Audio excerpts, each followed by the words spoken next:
আজি আমি দেখুৱাম কচুগাঁও শিক্ষাখণ্ডৰ এখন বিদ্যালয়, যি বিদ্যালয়ত দুগৰাকীকৈ শিক্ষকে আজি পাঠদান কৰিব লগা হৈছে ৩৪৪ গৰাকী ছাত্ৰ ছাত্ৰীক। মোৰ সহযোগী দেখুৱাই আছে, এয়া হ'ল কচুগাঁও শিক্ষাখণ্ডৰ অন্তৰ্গত ভোমৰাবিল এম.ই. স্কুল।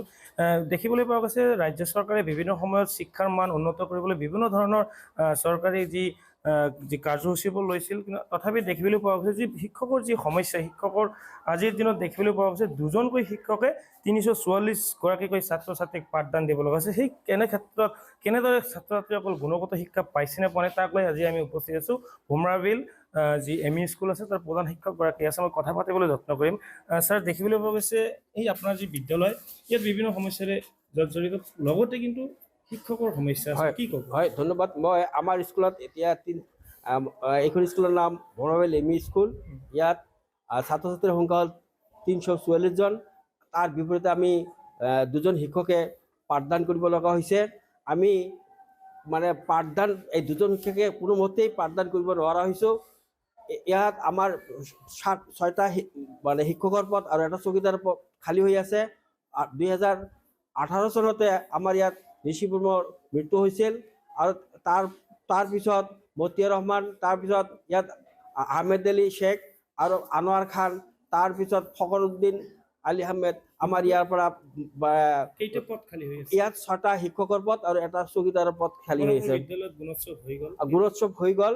আপোনালোকৰ যি বিভাগীয় কৰ্তৃপক্ষক জনাইছিল না? আমি বাৰে বাৰে মানে বিভাগীয় কৰ্তৃপক্ষক জনাইছোঁ, ডিৰেক্টৰক জনাইছোঁ, আমি ডিঅক জনাইছোঁ, বিঅক আমি বাৰে বাৰে আবেদন নিবেদন কৰি আছোঁ। আজিলৈকে আমাক মানে এজন শিক্ষকো দিয়া নাই।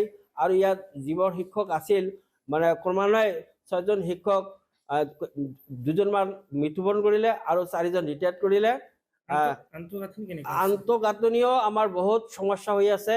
এইখন যে মানে শ্ৰেণী আছে তাৰো টিনখিনি ফুটা হৈ আছে, এইটো ৰিপেয়াৰ নকৰে। আৰু এটা ঘৰ আৰু 2 বছৰ হৈছে পুৰি গৈছে শ্বৰ্ট চাৰ্কিটত। কিন্তু আমি ডিচিক আবেদন কৰিছোঁ, ডিচি মানে ডিজাষ্টাৰ মেনেজমেণ্টৰ পঠাই দিছে, কিন্তু তাৰ পৰা আজিলৈকে সেই গ্ৰাণ্টখিনি আহি নাপালে, যাৰ কাৰণত আমি সেই পুৰি যোৱা ৰুমটো মেৰামতি কৰিবলৈ সক্ষম নহ'লোঁ। বিশেষকৈ ভোমৰাবিল এক বৃহৎ অঞ্চল, এই অঞ্চলত ছাত্ৰ ছাত্ৰীক কেনেকুৱা ধৰণৰ গুণগত শিক্ষা পাইছেনে? আমি কোনোমতেই মানে 2জন শিক্ষকে কোনোপধ্যেই দিব মানে পৰা নাই। এওঁলোকৰ যিখিনি প্ৰয়োজনীয় শিক্ষাদান দিব লাগে 7টা মানে ছাবজেক্ট আছে, তাৰ পৰা আমি মাত্ৰ 2জন শিক্ষক কেনেকৈ 7টা ছাবজেক্টৰ শিক্ষাদান কৰিম? আমি মানে বাৰে বাৰে কৰ্তৃপক্ষক আবেদন নিবেদন কৰিছোঁ, কিন্তু কৰ্তৃপক্ষই কোনো ধৰণে আমাৰ কাণ সাৰ দিয়া নাই।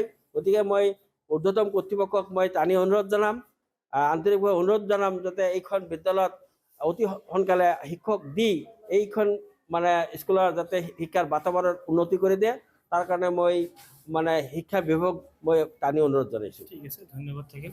হয়, এনেদৰে ক'লে আচলতে ভোমৰাবিল যি এম.ই. স্কুল আছে তাৰ প্ৰধান শিক্ষক। আচলতে ক'ব লাগিব ৰাজ্য চৰকাৰে যি সময়ত দেখিবলৈ পোৱা গৈছে বিভিন্ন সময়ত গুণোৎসৱৰ দৰে বিভিন্ন কাৰ্যসূচী, শিক্ষামূলক কাৰ্যসূচী লৈছিল, তেনে ক্ষেত্ৰত দেখিবলৈ পোৱা গৈছে যে শিক্ষকৰ যি নাটনি, বিশেষকৈ গোসাইগাঁও মহকুমাৰ কচুগাঁও শিক্ষাখণ্ডৰ যি ভোমৰাবিল এম.ই. স্কুল আছে, ইয়াত আমি দেখিবলৈ পাইছোঁ কিন্তু আন্তঃগাঁথনিৰো যথেষ্ট অভাৱ আছে।